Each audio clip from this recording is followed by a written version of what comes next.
hello नमस्ते सन्चै हुनुहुन्छ होला यो सिरिज राम्ररी फलो गर्दै हुनुहुन्छ होला आज चाहिँ यो होल सिरिजको फाइनल टपिक छ है फाइनल क्लास चाहिँ होइन अर्को एउटा क्लास हुन्छ तर टपिक चाहिँ हामीले यो सबै कुराहरू पढिसक्यौँ अनि एजेन्ट टुलिङ आज चाहिँ हामी एजेन्ट टुलिङ हेर्छौँ एजेन्ट टुलिङ चाहिँ एजेन्ट होइन अहिले एकदमै हट एआईमा हट मार्केट छ होइन एजेन्ट भनेको के हो यो यहाँ मैले डकुमेन्टेसन बनाइदिएको छु सबै तपाईँहरूले हेर्न सक्नुहुन्छ यहाँ एउटा टेबल छ त्यो चाहिँ सर हेरौँ होइन what is agent uses tools to take real world actions यो अहिले म अलि यो चाहिँ दुईवटा सेसनमा गर्दाखेरि थाहा हुन्छ तपाईँलाई कसरी हुन्छ भनेर how does it work it selects tools and uses their results why use it dynamic flexible alternative to hard coding, what are the risks, errors from unclear tools or bad inputs, how to improve, clarify tools, monitor use, hybrid logic, how to extend, build complex assistants and workflows हैन यो चाहिँ summary छ अब यो गरेपछि अझै झनै बुझिन्छ हामी आज चाहिँ टुलहरू बनाउन मात्रै सिक्छौँ है डिफ्रेन्ट तरिकाले कसरी टुल बनाउने भनेर अनि अर्को हप्ता चाहिँ त्यो टुल कसरी युज गर्छ कसरी एक्जिक्युट गर्ने भन्ने कुराहरू चाहिँ अर्को हप्ता सिक्नेछौँ है त फर्स्टमा चाहिँ हामी एक्जिस्टिङ टुल युज गर्न सिकौँ होइन यसमा चाहिँ विकिपिडिया भन्ने टुल छ यो चाहिँ एक्जिस्टिङ टुल हो त्यसको लागि चाहिँ विकिपिडिया भन्ने तपाईँले इन्स्टल गर्नुपर्छ पिप इन्स्टल विकिपिडिया भनेर त्यसपछि चाहिँ अब अरू त हामीले पहिला गरिसकेको कुराहरू छ है म सर र कोड भन्दै जान्छु अनि प्रिन्ट गर्दै जान्छु तपाईँले देख्नुहुन्छ अब विकिपिडिया एपी अब यो त डकुमेन्टेसन तपाईँले हेर्नुपर्छ होइन विकिपिडिया कसरी युज गर्ने भनेर यो अब कति अरू के टुल छ भनेर हेर्न मिल्छ तपाईँले खोज्न मिल्छ होइन त्यसपछि चाहिँ कसरी त्यो टुल चाहिँ कसरी युज गर्ने भनेर यो चाहिँ प्रिबिल्ड टुल भयो होइन प्रिबिल्ड टुलमा अब यो कोर प्रम्प्ट टेम्प्लेट योहरू त तपाईँहरूलाई पहिल्यै थाहा छ है आज नयाँ भनेको चाहिँ विकिपिडिया ऱ्यापर अनि रन भन्ने यो चाहिँ टुल्स अलरेडी बनाएको टुल्स छ अब यो टुल्समा हेर्नु है कतिवटा टुलहरू छ यहाँ धेरै छ हेर्नु तपाईँहरूले अब यसबाट गुगल इमेल थ्रेड हेर्नु धेरै टुलहरू छ क्या यो चाहिँ तपाईँले यो चाहिँ एक्सप्लोर गर्नुपर्छ सबै सिकेर पनि सकिँदैन अहिले चाहिँ एउटा टुल भनौँ न ऱ्यापर विकिपिडिया ऱ्यापर भन्ने टुल गरेछ त्यसलाई युज गर्ने तरिका चाहिँ अब डकुमेन्टेसन पनि हुन्छ यो हेर्न सक्नुहुन्छ यसरी हेर्नुहोस् होइन त्यसपछि यसलाई अनकमेन्ट गरौँ यसलाई रन गरेर है सुरुमा के गरेको छ भनेर पाइथन त्यसपछि विकी गरेर यहाँ हेर्नु है त तपाईँले यहाँ हेर्नुभयो भने यसलाई इनिसियलाइज गरेछ त्यसपछि रन गर्दाखेरि क्वेरी पठाएको छ होइन पाइथन अनि प्रोग्रामिङ ल्याङ्ग्वेज भनेर पठाएको छ अब यो अहिले एकछिनमा यो टुलमा के छ भनेर हेर्दाखेरि तपाईँहरूले ठ्याक्क देख्नुहुन्छ अहिले चाहिँ यसले चाहिँ हेर्नु त त्यति भनेपछि यसले के गर्यो पाइथन प्रोग्रामिङ ल्याङ्ग्वेज भन्ने पेजमा गएर पाइथन इज हाई लेभल सबै विकिपिडिया तपाईँले विकिपिडियामा गयो भने चाहिँ यही देख्नुहुन्छ विकिपिडियामा चाहिँ यही छ है सिम्पल कुरा हो त्यो टुल युज गरेको मात्रै छ होइन विकिपिडिया गर्ने या तपाईँ आफैले पनि बनाउन सक्नुहुन्छ तर अलरेडी भएको टुल युज अब तपाईँको टुलमा के हुन्छ त भन्ने कुरा चाहिँ यसमा छ है तपाईँले आफ्नै टुल बनाउँदाखेरि नि त्यो कुराहरू चाहिँ हुनुपर्छ नेम डिस्क्रिप्सन होइन यो चाहिँ उनीहरूले बनाइसकेको टुल हो होइन त्यसमा चाहिँ के रहेछ हेर्नु है त सुरुमा चाहिँ यसको नेम भनेको चाहिँ यो भयो डिस्क्रिप्सन चाहिँ अब डिस्क्रिप्सन तपाईँको जति राम्रो भयो उसले त्यसरी नै काम गर्न सक्छ है अनि त्यसपछि आर्गुमेन्ट चाहिँ के पठाउनु मिल्छ भनेर डिस्क्रिप्सन क्वेरी डिस्क्रिप्सन टाइटल होइन टाइप पठाउन मिल्छ के रिटर्न गर्छ भनेर यो मैले कमेन्ट गर्नुको कारण चाहिँ धेरै भयो भने तपाईँहरूले छुटाउनलाई गाह्रो हुन्छ भनेर के कमेन्ट गर्दै गरेको सजिलो हुन्छ भनेर अब हामीले रनेबल्सहरू सिकिसकेको छ होइन रनेबल्सलाई इन्भोक गर्न मिल्छ होइन अब यही कुरालाई यहाँ टुल भन्दाखेरि यसरी बनायो त्यसपछि त्यसलाई चाहिँ रन गरिरहेछ है यसलाई रन गरेर यसको रिजल्ट पनि हेर्नु अघि गरेको र अहिले गरेको एउटै आउनुपर्छ है किनभने सेम कुराहरू गरिरहेछ हेर्नु समरी त्यही कुरा यो चाहिँ विकीबाट तानिरहेछ है यो दुईवटा तरिका छ यसरी पनि गर्न मिल्छ भनेर हो क्वेरी फर्मेटमा पठाउन पनि मिल्यो होइन जस्ट क्वेरी मात्र पठाउन नि मिल्यो हामीले सबै अहिले एउटै काम गरिरहेछ है विकीलाई क्वेरी गरिरहेछ उसले एउटै रिजल्ट दिन्छ तपाईँले विकी पेजमा गएर हेर्नुभयो भने यही आउँछ है अब यसमा चाहिँ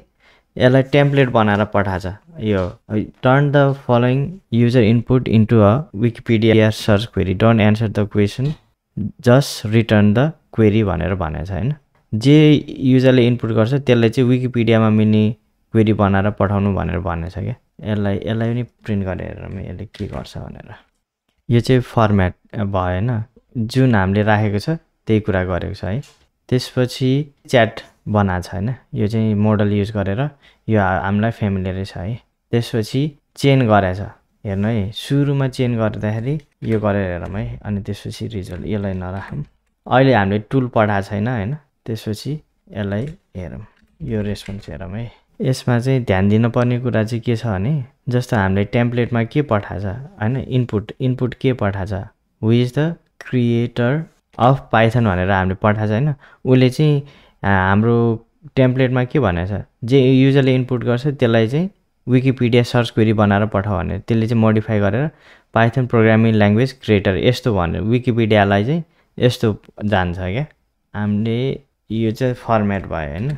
अब रियलमा विकिपिडियामा पठाएपछि त्यो टुल कल गरेपछि हैन यो त टुल हो टुल कल गरेपछि के रिजल्ट आउँछ हेरौँ है त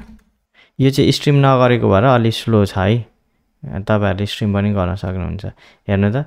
उसले एन्सर दियो हैन who is the creator of Python Guido van Rossum अनि त्यसपछि त्यसको बारेमा अलिकति दिएको छ यसमा चाहिँ टुल कल गरेको छ हैन यो अब यो चेन भन्ने कुराहरु हामीले पहिला सिकेको सबै कुराहरु युज गर्न सक्यो अब यो टुल भनेको तपाईले आफैले बनाउन सक्छ अहिले चाहिँ हामीले युज अलरेडी बनेको टुल युज गरिरहेछ हैन अब यसपछि चाहिँ हामी र्याग अस्ति नै हामीले र्याग गरेछ हैन त्यसलाई चाहिँ टुल कसरी बनाउनु भनेर हेर्छौं है त अस्तिको र्याग है यो चाहिँ तपाईले अब यहाँ मैले त्यो अस्तिको फाइलहरु ल्याएको छु एम्बेडिङ त्यो क्रोमा त्योहरु त्यसपछि क्रिएट फ्रम भेक्टर स्टोरमा जे छ त्यसबाट त्यहाँ अलरेडी भएकोबाट लिएको छ यो भनेको पहिलाकै हो है यसमा चाहिँ कन्फ्युज हुनु भएन यो चाहिँ के गरेको भनेर यो त्यसपछि त्यो तानेको जुन रिट्रिभर तानेको छ हैन रिट्रिभर तानेपछि चाहिँ त्यसलाई चाहिँ टुल बनाएको छ क्रिएट रिट्रिभर टुल अब यहाँनेरि यो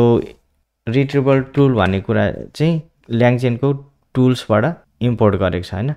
त्यसमा पठाएपछि त्यसको प्यारामिटरहरु के छ हेर्नु है रिट्रिभर पठायो हैन त्यसपछि नेम अब यो चाहिँ जुनै पनि टुल बनाउन नेम र डिस्क्रिप्सन चाहिँ जति राम्रो भयो त्यति राम्ररी उले फंक्सन गर्न सक्छ हैन त्यसपछि यसलाई प्रिन्ट गरेर हेरौँ विकी चाहिँ भइसक्यो यो चाहिँ हाम्रो कस्टम र्याग त्यो एप्लिकेसन बनाउनलाई गरेकोबाट गरिरहेछ है हामीले यो चाहिँ रिट्रिभर अहिलेसम्म हामीले रिट्रिभर टुल मात्र बनाएको छ हेर्नु अब टुलको नाम छ डिस्क्रिप्सन छ हैन अरु धेरै कुराहरु छ यसमा चाहिँ तपाईको फर्मेटहरु यो सबै गर्न मिल्छ अब भेक्टर स्टोर रिट्रिभर क्रोमा हगिङ सबै कुराहरु जुन यो चाहिँ मेटा डेटा जस्तै भयो हैन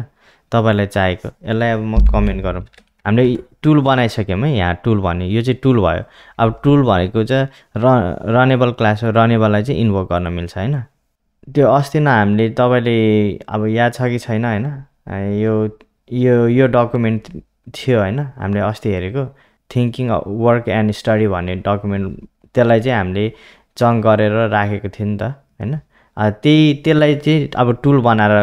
युज गरेछ है त्यो रिट्रिभ गरेर त्यसलाई चाहिँ टुल गरेछ what is the theme of the document भनेर क्वेशन गरेछ हैन क्वेशनको चाहिँ यहाँ थिंकिङ अबाउट वर्क एन्ड उले त्यो डेटा तानेर ल्याएछ अब कति तान्ने के तान्ने योहरु चाहिँ यो चाहिँ लास्ट वीकको कुराहरु है तपाईले गर्नुपर्ने चाहिँ अनि रेस्पोन्स प्रिन्ट गरेको छ हामीले फर्स्टमा के सिक्यौं भने अलरेडी भएको टुल युज गर्न सिक्यो आफूले बनाएको र्याग एप्लिकेसनलाई टुल बनाउन सिक्यो हैन अनि एउटा चाहिँ नर्मल फंक्सनहरु अब तपाईहरुले यो हामीले यो चेन भन्ने बनाएको थियो तपाईले याद छ छैन त्यसरी नै टुल भन्ने बनाएको छ यो चाहिँ सिम्पल फंक्सनलाई टुलमा कन्भर्ट गर्ने यसमा चाहिँ पाइथन भर्जन मात्रै निकालेको छ है अरु त्यस्तो ठुलो के पनि गरेको छैन यसलाई हेर्नु है कोर टुल भन्यो अघि क्रिएट भनेर बनाए अहिले यसमा यो एनोटेसन राखेको छ हैन त्यति मात्रै हो अरु त केही गरेको छैन त्यसपछि यसलाई गरेर हेरौँ हैन